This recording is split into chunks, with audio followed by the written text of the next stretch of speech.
Shalom peuple de Dieu, que le Seigneur vous bénisse dans le nom de Jésus. Je pensais à vous dire bonjour. Bonjour. Nous rendons grâce à Dieu pour ces moments. Dieu a permis à ce que nous soyons encore au devant de vous pour parler de la part du Seigneur. J'aimerais vous rappeler que c'est l'heure de votre émission, c'est l'heure de notre émission, l'heure du boulot. L'heure du boulot.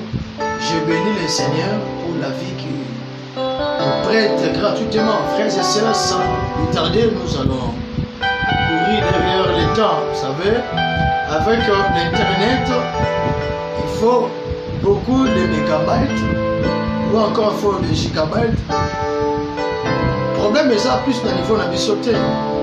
Ce qui est toutes ces minutes ébélées, comme on appelle un problème, il y a pour la en ligne parce que déjà plus de 30 minutes, les autres écoutaient par mon ami. Par la grâce de Dieu, j'aimerais encore vous rappeler que nous sommes le dimanche. Nous sommes le dimanche. Un cadre et enseignement Tobandaki depuis le principe de la grâce de Dieu, le principe de la grâce de Dieu, ou encore les lois de la faveur divine. J'aimerais vous rappeler que nous sommes dans la 6e journée d'enseignement d'Abisso, toujours réfléchi. Tout au début de mon introduction, on a parlé ici beaucoup de choses. On a défini les concepts et termes de faveur et grâce de Dieu selon la parole de Dieu. Si vous voulez nous suivre l'intégralité de l'enseignement, vous serez mieux vous abonner dans la chaîne Nabiso C.E. Mongarizim TV. C.E. Mongarizim TV pour vos intégralités et enseignements. Rapidement, nous allons prendre un passage biblique. Dans Ecclésiaste chapitre 9, verset 11, la Bible dit: je vis encore sous le soleil que la course n'est point aux agiles, ni la guerre aux vaillants, ni le pain aux sages, ni la richesse aux intelligents, ni la faveur aux savants, car tout dépend de celui qui gère les temps et les circonstances.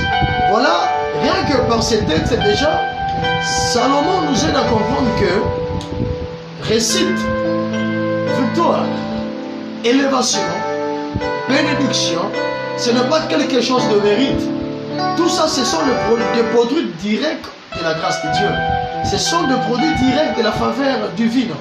Voilà la raison de cet enseignement.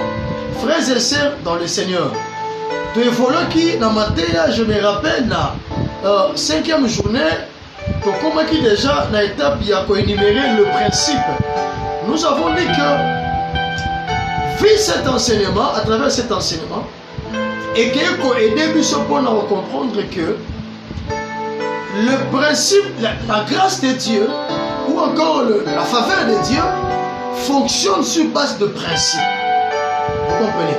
Donc, la faveur, la grâce n'est pas gratuite, il y a toujours un prix à payer. Pourquoi? Parce que les dieux de la Bible sont maîtres de principes. Comprenez même le salut. Le salut, nous interprétons que le salut est gratuitement, mais croyez-moi qu'il y a des démarches à faire. Christ était mort pour l'humanité, mais pour bénéficier de salut, n'est-ce pas, il faut donner la vie à Jésus. Maintenant, pour donner la vie à Jésus-Christ, cela exige aussi quelques disciplines. Par exemple, il faut prendre la décision de te séparer avec le péché, le changement de direction, l'abandon du mal. Tout ça, ce sont l'effort ou les efforts que l'homme doit faire, n'est-ce pas, pour se salir. Se parer avec la faveur de Dieu, se parer avec la grâce de Dieu. Voilà pourquoi la fois passée, donc sa première principe, il y a au moins 5 à 6 principes que nous allons voir vivre. Le temps, nous sommes obligés de changer aussi le message. Je vais aller rapidement pour terminer, mais pas aujourd'hui, croyez-moi. La fois passée, nous avons donné le premier principe qui fait fonctionner la grâce de Dieu. On a parlé de l'humilité. L'humilité. La Bible dit, il fait grâce aux humbles. La grâce, c'est pour les humbles. La grâce de Dieu, c'est pour les humbles. Si vous êtes humble, Dieu va vous élever. Mais l'orgueil précède la chute. Si tu veux bien cet enseignement, voyons dans notre 5e journée. Et je cours derrière l'air. Maintenant, nous allons voir le deuxième principe qui fait fonctionner la grâce de Dieu. Deuxième principe, c'est la justice. La justice. Donc, Dieu fonctionne, comme je disais tout à l'heure, avec le préalable. Il y a des choses auxquelles Dieu interdit, il y a d'autres choses que Dieu autorise. Si tu veux vivre le Seigneur dans ta vie, mon frère, ma soeur, vous êtes dans le pays ou à l'étranger, la justice, c'est le deuxième principe qui fait fonctionner la grâce ou la faveur de Dieu. Il y a quelque chose dans le dictionnaire. Le dictionnaire explique ou définit la justice comme le sentiment. Le sentiment de donner à chacun ce qu'il mérite de manière juste. Le sentiment de donner à chacun ce qu'il mérite d'une manière juste. Lorsqu'on parle de la justice, frères et sœurs, il faut savoir mon thème. Il y a combien de moutons et le oiseau mérité. Vous êtes chrétien, vous êtes serviteur, servant de Dieu, mais vous êtes tellement jaloux. Donc il faut que vous ayez un malin, vous n'ayez pas un malin. Vous ne savez pas, vous n'avez pas de souci. Vous savez qui coupe na baninga, vous savez qui va faire mon corps. Donc pourquoi gagner tout ça? C'est l'injustice. Et celui qui vit dans l'injustice n'expérimentera jamais la faveur de Dieu, ni la grâce de Dieu. Dieu est juste. N'est-ce pas, la Bible dit que la justice élève une nation? Si vous êtes enfant de Dieu, vous êtes peuple de Dieu, vivez dans la justice. Demeurez dans la justice et vous allez vivre la grâce de Dieu. Vous allez vivre la faveur divine à cause de la justice. Yebana kokabola na maninga. Oya yoza yoya muninga c'est muninga. Voilà pourquoi beaucoup de gens ils multiplient vainement leurs paroles. Vainement. Osons le papa alors que Dieu n'est pas avec toi. La grâce de Dieu accompagne seulement. La grâce de Dieu se manifeste seulement dans ma vie à Batou Bazo vivre la justice. Yokaka et Sengo, ceux qui moninga a sepeli. C'est là qu'on a plaisir qu'on peut se moninga oyazo mérité. La justice c'est l'observation exacte des devoirs. L'observation exacte des devoirs. Vous êtes parents. Vous avez les devoirs. Il y a qu'on soit ban en charge. Il y a qu'on l'aide sa ban. Il y a qu'on l'aide sa ban. Qu'on nourrit une famille, c'est un devoir pour un parent. Ceux qui parents, na place où soit sur la ban, ils ont mis là ma sanga, au sein de la tapage dans ma famille par-ci par-là, alors que ta femme est négligée à la maison avec tes enfants. Mon frère, croyez-moi que vous êtes sous la malédiction. Croyez-moi. Vous êtes sous la malédiction. Le moment où on est allé, on s'est à ta poche, dans ma fête, alors que ta famille souffre. Vous êtes plus qu'un païen, comme la Bible dit, celui qui ne prend pas soin de sa famille, il est plus qu'un païen. La justice, c'est l'observation exacte des devoirs. Vous êtes chef, responsable dans une société. Vous avez les devoirs. Il y a un travailler. Vous êtes responsable à l'église, vous êtes serviteur de Dieu, mais on s'en fout d'un bateau, on s'en est pas noté. On s'en fout d'un chauffeur, on s'en fout d'un bon noté, on s'en fout d'un sécurité, d'un sentinelle noté. Mon frère pasteur, vous n'avez pas le droit à la faveur de Dieu. Parce que la faveur de Dieu fonctionne là où il y a la justice. Écoutez, la justice, c'est un autre principe qui active la faveur de Dieu dans notre vie. Vous comprenez? Un autre principe qui active la faveur de Dieu dans notre vie est la justice. Si tu veux que la faveur de Dieu soit vraiment activée dans ta vie, pratique la justice. Vis dans la justice. Et nous allons voir quelques passages bibliques qui expliquent clairement sur ce point. La parole de Dieu déclare dans Psaume chapitre 5, verset 13. Psaume chapitre 5, le verset 13. J'avais dit au début, c'est l'ère du rouleau. C'est l'ère des écritures. Je ne peux pas fabriquer de messages comme ça, sans qu'il y ait des sous-bassements bibliques. Lisons Psaume chapitre 5, le verset 13. La Bible dit ceci: car tu bénis le juste. Vous comprenez? C'est David qui parle à Dieu. Il dit à Dieu: car tu bénis le juste. Oh Éternel, tu l'entoures de ta grâce comme d'un bouclier. Est-ce que vous avez suivi cela? David dit à Dieu, il lui rappelle à Dieu, Seigneur, toi tu bénis les justes. La bénédiction n'est pas pour les injustes. Ne confondons pas la richesse et la bénédiction. Il y a la bénédiction de Dieu et des hommes. C'est pourquoi la bénédiction, c'est la bénédiction de l'Éternel qui enrichit.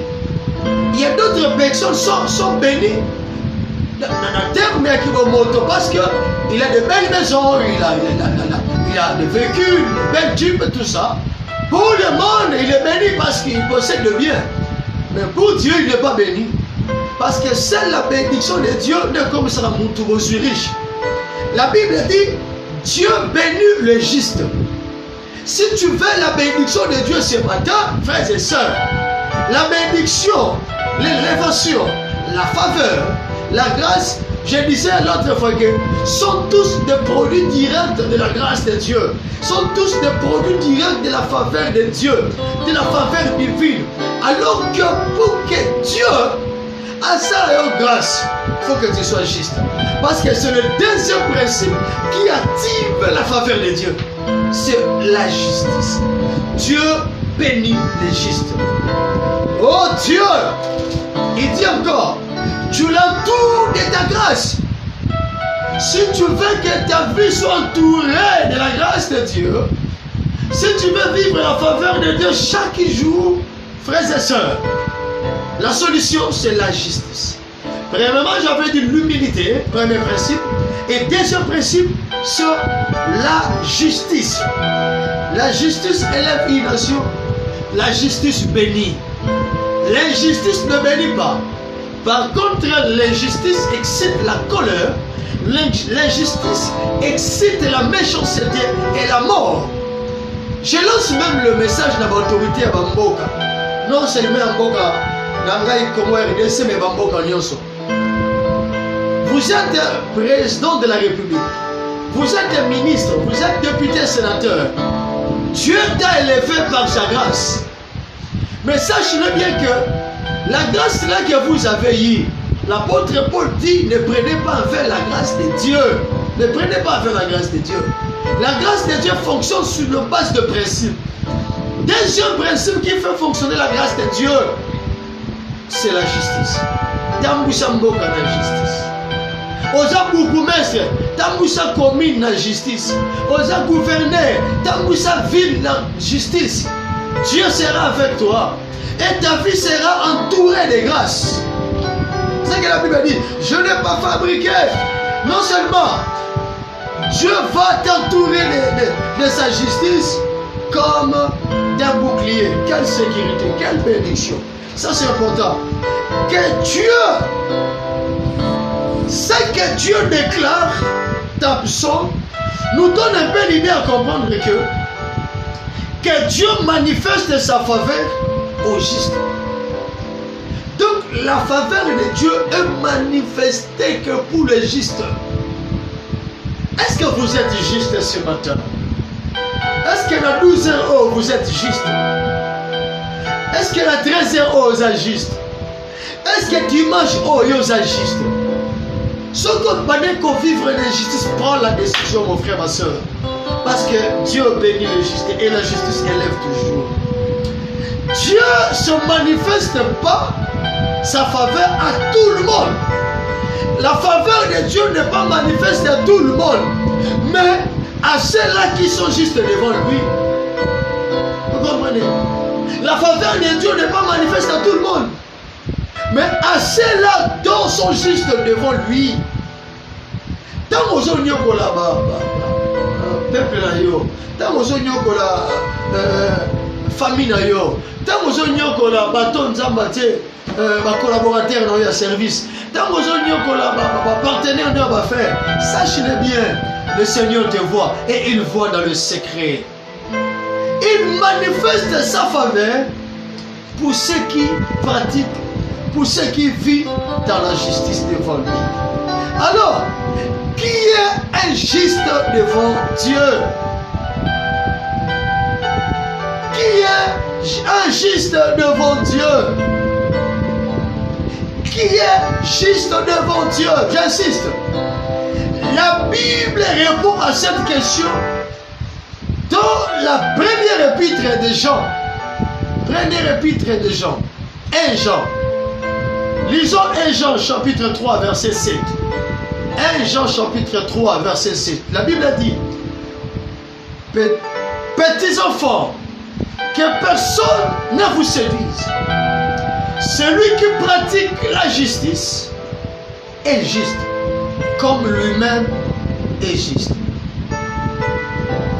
Celui qui pratique la justice est juste. Donc, un juste selon Dieu est celui qui pratique la justice. C'est celui qui observe ses devoirs. C'est celui qui a le sentiment de donner à chacun ce qu'il a droit, ce qu'il mérite. Un juste, ce n'est pas celui qui touche la Bible. Un juste n'est pas la personne qui prêche. Un juste, ce n'est pas celui qui chante à l'église, ni encore un intercesseur parce qu'il intercède. Non. Un juste, c'est celui qui pratique la justice. Vous comprenez? Mais là, regarde bien ta vie. Est-ce que vous avez droit de demander la grâce de Dieu? Est-ce que vous avez droit de demander la faveur de Dieu? Vous avez ces droits-là. Fais l'examen de ta vie. Est-ce que je pratique la justice? Mon intimité par rapport au Seigneur. Est-ce que je vis à l'intimité avec le Seigneur? Ma manière de se comporter, de traiter les autres, est-ce que cela me fait injuste? Est-ce que je suis juste parce que je chante bien à l'église? Parce que mon nom est connu, parce que je suis archevêque, je suis apôtre, je suis révérend, docteur, je suis théologien. Est-ce que c'est la théologie qui nous fait des justes? Non. D'après les Écritures, la Bible dit, celui qui pratique la justice, celui-là est juste, comme son maître est juste. Peuple de Dieu, ne vous laissez pas à la séduction.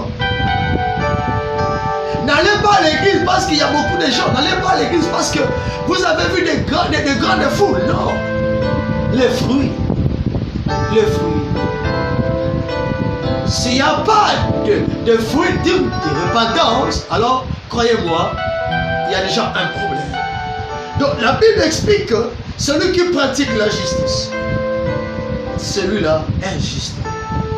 Celui qui a le sentiment de donner, celui-là est injuste. Et la justice selon la parole de Dieu, c'est celui de pratiquer Dieu. Soulignons-le que la parole de Dieu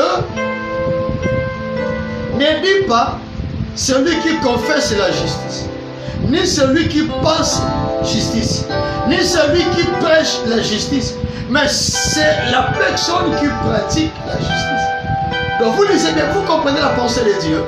Donc dans la pensée de Dieu, la justice, ce n'est pas celui qui confesse la justice, ou encore celui qui pense à la justice, ou encore celui qui prêche la justice. Non. Prêcher, penser, confesser la justice, ce n'est pas ce qui va te faire juste, mais c'est la personne qui pratique. Vous savez, la Bible dit, heureux celui qui écoute la parole et le met aussi en pratique. Les injustes n'ont pas de place parmi ceux-là qui jouissent la faveur de Dieu. Les injustes, ce sont les païens. Tout païen est considéré comme un injuste. Si vous êtes païen, c'est-à-dire vous ne vivez pas dans la conformité de la parole de Dieu, vous vivez selon vous, comme la Bible vous appelle les hommes animaux. Chacun fait ce qui lui semble bon. Ça te dit comme il y a un être suprême, il y a un Dieu qui me voit. Sans qu'on se vous êtes injuste, un païen. Et les justes n'ont pas de place parmi ceux-là qui jouissent de la faveur de Dieu. Bah, juste, parce que la faveur de Dieu c'est pour les justes. Voulez-vous bénéficier des choses de Dieu? Je vous pose cette question. Voulez-vous bénéficier les choses de Dieu?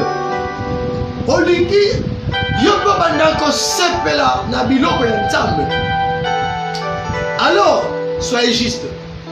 Soyez juste. Si tu veux te réjouir, si tu veux te bénéficier aussi dans des choses de Dieu, soyez juste. Pratiquez la justice. Éloignez-vous du péché et la grâce de Dieu viendra sur vous. Éloignez-vous du péché et la grâce de Dieu viendra sur vous. Si tu veux aussi bénéficier de ma témoigner, témoigner l'élévation, témoigner succès, témoigner prospérité, frères et sœurs, écoutez-moi bien. Éloignez-vous du péché. Éloignez-vous du péché. Soyez juste et pratiquez la justice. La Bible dit, contente-toi de ce que tu as. Le pain que tu gagnes là de la justice t'amènera loin. Ce que tu gagnes là de la justice t'amènera loin. Cessez de voler, arrêtez de voler. Sépare-toi du péché et la grâce de Dieu viendra sur toi. Nous avons besoin de cette grâce. La grâce de Dieu nous garantit la vie. La grâce de Dieu nous fait des personnes importantes. La grâce de Dieu rendra tes jours sur cette terre gratueuse. La grâce de Dieu fera ce que ta vie sur cette terre est la vie à stress, est la vie à souffrance, est la vie avec toute la grâce de Dieu. Sépare-toi, éloignez-vous, et la grâce de Dieu viendra sur toi. Joseph a bénéficié de la faveur de Dieu en Égypte à cause de sa marche dans l'intégrité. Nous sommes dans Genèse chapitre 39. Je cours rapidement parce que il faut que je termine d'aller. On me signale déjà que il me reste ici 5 à 4 minutes. Lisons Genèse chapitre 39. Genèse 39. Genèse chapitre 39. Voilà, Genèse 39, verset 40. Genèse 39.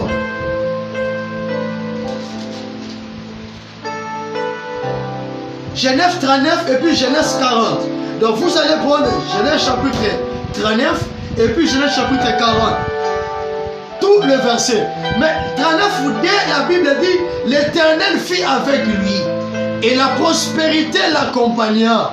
Il habitait dans la maison de son maître l'Égyptien. Et son maître vit que l'Éternel était avec lui et que l'Éternel faisait prospérer entre ses mains ce qu'il entreprenait. Vous comprenez? Verset 4, Joseph trouva grâce. Joseph trouva grâce. Donc vous allez lire les deux chapitres, chapitre 39, chapitre 40. Vous allez comprendre que Joseph a bénéficié de la faveur de Dieu à cause de sa marche. Il a marché dans l'intégrité, voilà pourquoi. Il a bénéficié de la grâce de Dieu. Deuxième cas, Daniel. Daniel a aussi bénéficié de la faveur de Dieu sur la terre étrangère. Nous pouvons voir comment il s'est comporté.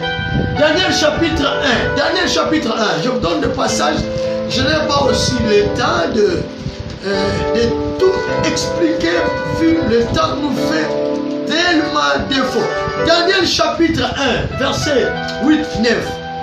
Daniel 1, 8-9. La Bible dit ceci. Daniel résolut de ne pas s'essuyer par le main du roi et par le main du roi et par des iniques, de ne pas je m'excuse, les yeux avec éclairage à mon cœur. Daniel y résolut de ne pas s'essuyer par le main du roi et par le vin du roi buvait. Et il pria le chef des iniques de ne pas l'obliger à s'essuyer. Dieu fit trouver à Daniel faveur et grâce devant les chefs des iniques. Vous savez, Dieu fit trouver à Daniel faveur et grâce. Pourquoi? Parce qu'il refusa de s'essuyer. Conserve-toi pur. Vivre dans la justice, c'est se protéger. Lorsque on s'est commis tika facilement, on s'essuyer, frères et sœurs, croyez-moi, vous allez vous séparer de Dieu. Un dernier exemple de Jésus-Christ. Jésus-Christ a joui de la faveur divine. Nous pouvons le voir comment il parlait avec autorité et confiance de son intégrité. Jean chapitre 8, verset 46. Jean 8, 46. Jean chapitre 8, le verset 46. La Bible dit ceci. Jean 8, 46. Jean chapitre 8, le verset 46. La Bible dit, qui de vous me convaincra de péché? Si je dis la vérité, pourquoi ne me croyez, ne croyez-vous pas? Il fait remarquer aux gens parfois sa vie, son état. Vous allez lire à la maison Psaume 45, 8 et 9, je n'ai pas le temps de lire. Proverbe 13, 15, Proverbe 11, 27, Proverbe 12, 10. Je pense que je termine ici. Tous ces textes nous démontrent que ce qui attire la grâce de Dieu dans votre vie, c'est lorsque vous vivez et cherchez à faire le bien. Tous ces passages que j'ai donnés, je répète quand je termine, Psaume 45, 5, 8, Proverbe 13, 15, Proverbe 11, 27, Proverbe 12, 2. Vous allez lire ça à la maison. Les bien-aimés, au niveau de notre chaîne YouTube, ils vont mettre tous les passages pour la bonne visibilité. De ma passage union sur Oyo, et ça qu'on a qui s'habille sur que non, Moudou a compris qu'on a tiré la grâce de Dieu. Car à ceux qui ont payé pour se comporter, peut vivre malin. Quand tu vis dans la justice, tu vas attirer la faveur de Dieu. Laisse que le Seigneur vous bénisse. Que le Dieu de la Bible, à sa Bible grâce, nous allons continuer notre enseignement dans les jours qui viennent. Déjà la semaine prochaine, spécialement pour cette semaine, il y a possibilité tous les cas, et le mercredi, et le mardi et le mercredi, ça sera possible. Je vais aller rapidement pour terminer cet enseignement. Ne manquez pas la suite. Nous allons continuer vous faire révéler le troisième principe qui fait fonctionner la grâce ou la faveur divine. Que Dieu vous bénisse, je vais prier pour vous. Notre Dieu, je prie pour ton peuple, parce que la grâce et la bonté de Dieu, ils la partagent dans ma base, la bénie. Parce qu'il y a un problème de santé, à mon grâce, il y a guérison. Avec un problème de finance, à mon grâce, il y a finance. Avec un problème, il y a visa, il y a voyage partout. Oh Dieu, à mon faveur. Pendant que je prie, que la grâce de Dieu ça la manifeste dans leur vie. Au nom de Jésus. Amen. N'hésitez pas à nous contacter. Si vous avez des questions, écrivez-nous ou appelez-nous par notre numéro plus 243 89 73 93 040. 89 73 93 040. Appelez-nous et Dieu vous fera du bien. On a qu'à prier, nous allons prier pour vous. Que Dieu vous bénisse. Ciao.